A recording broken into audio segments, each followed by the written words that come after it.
சத்தியமா நான் யாரையும் குத்தி காட்டுறேன்னு நினைச்சுக்காதீங்க. ஒரு பொண்ணு கிடைக்கிற மரியாதையும் அவமரியாதையும் அவ புருஷனால் தாங்கிறத நான் நல்லா புரிஞ்சுக்கிட்டேன். நான் ஒரு புத்தி கெட்டவ. என்ன இருந்தாலும் மறக்கானது தானே. என் வீடு, என் மாமா, என் அத்தை, என் மச்சனங்கன்னு நான் ரொம்ப எதிர்பார்த்தேன். கூட்டு குடும்பங்கிறது ஒரு நல்ல பூ மாதிரி. அதை கசக்கிட்டோம், அப்புறம் மோந்து பார்க்க கூடாது, அசிங்கம்.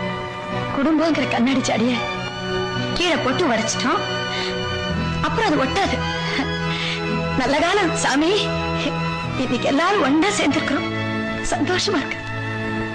ஆனா இப்படியே ஒரு அடி விலகி நின்னு நீ சௌக்கியமா நான் சௌக்கியம், நீ நல்லா இருக்க நான் நல்லா இருக்கேன், பண்டிகை நாளை கிழமை எல்லாரும் ஒன்னா சேர்ந்துக்கலாம் ஒரு நட்போட.